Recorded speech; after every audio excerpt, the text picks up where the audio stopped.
Baik, terima kasih kerana terus bersama kami di Esra Awani. Anda masih lagi menonton segmen cerita bersama saya Nixon Nyambar. Tadi kita bersama dengan Ridaudin Daud, tetapi sekarang ini kita ingin beralih kepada wartawan kita Umawati Ramayah yang berada di salah satu lokasi yang paling teruk terjejas ketika ini, yang mana masih lagi berada di Taman Seri Muda Shah Alam. Jika semalam dalam tinjauan wartawan Fariz Azman, penduduk berdepan situasi yang amat mencabar ditambah dengan ketiadaan elektrik dengan paras air yang masih lagi tinggi.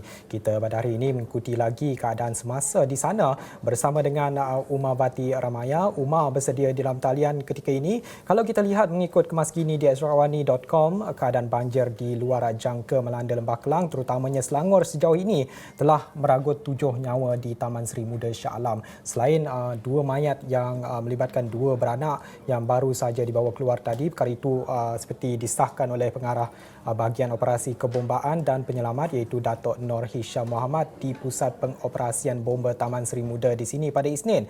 Umawati, di sana apa yang dapat dikongsikan di sini, intipati yang dikatakan oleh Datuk Nur Hisham? Mungkin boleh kongsikan sedikit, Umar. Terima kasih Niki. Saya kira Niki sangat bertuah hari ini kerana saya terpaksa travel untuk mendapatkan coverage sebab di kawasan asal, lokasi asal saya di pusat operasi bomba tak ada coverage, dan ditambah pula dengan bateri saya pun dah mati, so saya terpaksa mencari satu kedai berhampiran untuk bercakap dengan Niki. Maksudnya Niki sangat bertuah hari ini ya, dan sebab saya terpaksa menempuh berbagai cabaran untuk di sini sebab kat situ tak ada coverage, tak ada baterinya, tak ada. Bukan saya seorang kameraman dan juga pilot juga, kami tiga orang bateri. Dan hari ini jika saya seperti yang Niki beritahu maklumkan tadi, 7 mangsa ya benar, 7 mangsa di sebelah pagi iaitu di Selangor, dan dengan penambahan 2 lagi mayat terbaru, 2 beranak yang berusia 70 tahun dan juga 90 tahun lebih, menjadikan jumlah keseluruhan mayat yang terjejas akibat banjir hari ini mencecah 9 orang. Dan kalau saya boleh bagi pecahan hari pada Niki, di Seri Muda saja 6 mayat ditemui dari Jumaat hingga ke saat ini, iaitu 2 mayat yang termasuk 2 mayat ini yang baru saja ditemui, dan seorang lagi kita tidak tahu itu punca kematian dia, belum lagi diketahui, ditemui dalam rumah di tingkat di atas. Dan itu di Seri Muda saja 6 mayat. Di Sepang 2 orang, termasuk seorang yang dikatakan dihanyutkan pada 18 Mac di Taman Salah Pekerti. Dan seorang lagi mayat ditemukan terampung di tingkat bawah kediaman sebuah flat 4 tingkat dalam paras kedalaman 2 kaki. Dan dalam 9 orang mayat ini, dan apa yang disahkan oleh Datuk Nur Hisham sebentar tadi, salah seorang iaitu pengarah bahagian operasi kebombaan dan juga penyelamat. Salah seorang daripada mayat yang ditemukan ini adalah melibatkan seorang sukarelawan di mana botnya terbalik dan beliau lemas ketika menyelamatkan. Itu sangat menjadikan semua terutamanya. Dan apa yang saya boleh kongsikan setakat ini, dan perkara itu 2 mayat terbaru itu juga disahkan oleh Ketua Polis Daerah Shah Alam, Assistant Commissioner Baharudin Mat Talib. Ketika dihubungi, saya sendiri menghubungi beliau untuk mengesahkan mayat kedua-dua beranak itu tadi, because pada awalnya kami fikirkan itu adalah mayat yang tergolong dalam 7 mayat terawal di mana baru saja dibawa keluar. Rupanya tidak, itu adalah mayat yang baru saja ditemui. Dan kalau saya boleh kongsikan, berbangsa Cina. Dan saya dapat perhatikan di mana pada awalnya ketika saya berada di situ, saya dapat perhatikan saya seorang wanita berusia dalam lebih kurang 30 tahun dalam keadaan menangis, berlari kepada polis, dan saya sempat untuk capturekan perbualan sedikit di mana beliau ada memberitahu mengenai penemuan 2 mayat ini yang berkatakan mother and daughter. Dan dari situ saya mendapat tahu 2 lagi mayat ditemui, dan apabila ke lokasi kejadian, mayat itu baru saja dibawa dari, saya tidak tahu sama ada mayat itu ditemukan di dalam kediaman atau di luar kediaman, terampung atau dalam keadaan pada mana, sebab kita masih mendapat pengesahan daripada Ketua Polis Shah Alam lagi. Beliau katanya beliau akan updatekan dalam masa terdekat.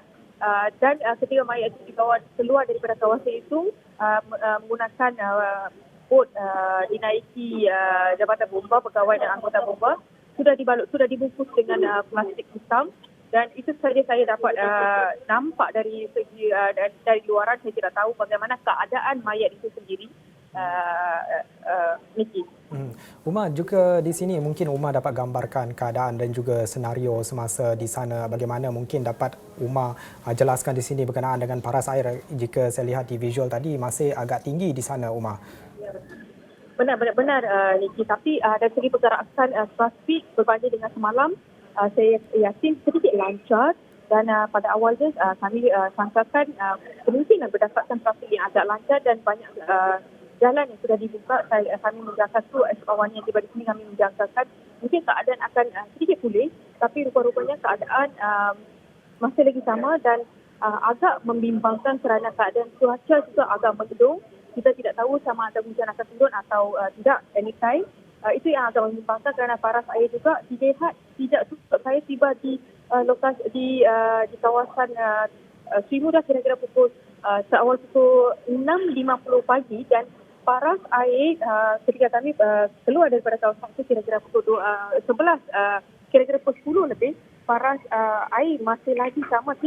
Saya tidak lihat dia kurang even satu kaki pun turut. Dan saya tak ada, sebab keadaannya masih sama. Dan saya kira banyak lagi mangsa yang masih terperangkap berdasarkan apa yang dikatakan oleh apa yang dikongsi oleh penduduk di setempat. Dan saya juga sempat melihat dari luar di mana mangsa yang tempat yang esok awal pagi kesempatan tadi di Sri Muda adalah kawasan perumahan 2 tingkat. Dan saya boleh melihat dari jauh ada mangsa yang melambai-lambai dari tingkat atas. Saya tidak tahu apa signal yang telah diberikan, sama ada mereka memerlukan makanan atau mereka minta pertolongan, itu saya tidak dapat pasti. Cuma mereka melambai-lambai tangan dari jauh. Dan mungkin barangkali mereka mengharapkan mereka dibawa keluar daripada kediaman itu, kerana paras air dikatakan sudah mencecah satu tingkat ke bawah. Jadi mereka terpaksa mencari perlindungan sama ada di tingkat 2 ataupun di bumbung rumah mereka ni. Antara lain, ya Uma, di sini perhatian kita juga tertumpu pada penduduk yang berpindah ke PPS ataupun pusat pemindahan sementara. Adakah Uma ada mendapat sebarang maklumat berkenaan dengan PPS ini, di mana mereka dan apa keperluan yang betul-betul diperlukan mereka ketika ini, dan juga kita ingin melihat kepada gambaran situasi di PPS itu sendiri, bagaimana langkah keselamatan mungkin COVID-19 mereka diterapkan di lokasi pemindahan itu, Uma? Ya, Niki, saya tidak sempat untuk memasuki PPS di kawasan Shah Alam kerana satu, kekangan masa kerana kita terpaksa lari dari satu lokasi ke lokasi banjir yang lain. Dua, kami juga difahamkan akan ada PC pada pukul 11 dan kami terpaksa reda hujan di mana terpaksa bergantung kepada Waze dan kami hilang connection because tak ada line internet dan gagal menghubungi contact person. Dan kami redah hujan, kami redah banjir lebih kurang paras untuk sejauh 300 hingga 400 meter. Kami berjalan jauh dan dan kami pada awalnya kami ke sana menaiki sebuah lori yang dibantu oleh penduduk di tempat. Kami naik lori, kami reda banjir dan ke sana, dan lepas itu baru kami mendapat tahu bahawa itu bukan kawasan sebenar. Jadi waktu balik tu kami terpaksa reda banjir setinggi paras lutut, kira-kira sejauh 300 hingga 400 meter. Itu satu. Lepas tu bila saya pulang, bila kami di kawasan Sri Muda sendiri, kami berdepan dengan pelbagai cabaran. Satu, talian telefon yang terlalu buruk. Kami tidak dapat menghubungi siapa-siapa, termasuk saya tidak dapat memberi update perkembangan semasa on the spot kepada office meskipun, dan banyak perkara yang menghalang, termasuk kita tidak boleh menghantar visual dari lokasi, terpaksa keluar kira-kira 5 hingga 6 kilometer untuk mencari line internet dan juga talian telefon. Dan even sekarang pun kita terpaksa keluar dari kira-kira 7 ke 8 kilometer dari lokasi banjir untuk mendapatkan connection dan internet Juga Uma, di sini secara ringkasnya mungkin Uma dapat jelaskan Umar sendiri ada di lokasi interview mangsa-mangsa di sana. Umar juga mungkin ada bertanyakan adakah keperluan asas penduduk ketika ini dipenuhi makanan, bantuan perubatan dan sebagainya. Adakah mereka mendapat perkara itu, Umar? Berbalik dengan kepada soalan yang Niki tanya sebentar tadi berhubung dengan keperluan di PPS, saya kira di PPS tidak ada masalah, bekalan makanan mencukupi, lebih malah saya boleh mengatakan lebih daripada mencukupi, kerana sewaktu saya berada di kawasan berhampiran PPS, banyak orang pihak NGO dan orang persorangan yang datang sampai bertanyakan bagaimana untuk menyalurkan makanan. Mereka datang dengan lori, mobil drive, dan sebenarnya saya kira di PPS tidak ada masalah, dan saya juga perhatikan ada macam medical booth di situ, di mana mask, sanitizer, perkara-perkara yang ubat-ubatan disediakan, malah warga emas juga diberi rawatan. Saya tidak tahu rawatan apa dia diberi para pegawai perubatan sedang melakukan pemeriksaan ke atas seorang warga emas. Itu dari luar saya nampak. Namun demikian di kawasan perumahan sendiri ramai yang mendakwa mereka bekalan makanan tidak sampai on the time. Dan macam semalam, makanan hanya sampai pada pukul kira-kira 1 pagi. Itu satu. Apabila saya cuba bertanya kepada NGO berhampiran, apa yang menjadi masalah yang saya dapat simpulkan di sini adalah masalah logistik. Bukan kerana saya ada bekalan makanan, masalah logistik menyebabkan kekurangan bot dan kekurangan logistik untuk memasuki kawasan-kawasan itu menyebabkan penyaluran makanan mengambil sedikit masa. Baik, terima kasih Umar Bati Ramaya, wartawan Astro Awani yang berada di sana yang meninjau keadaan yang salah satu lokasi yang teruk terjejas di sana. Pastinya Umar walaupun berdepan dengan cabaran yang cukup besar berada di lokasi, tapi tetap giat dan juga berusaha keras untuk membawakan laporan lebih lanjut berkenaan dengan tragedi banjir di sana.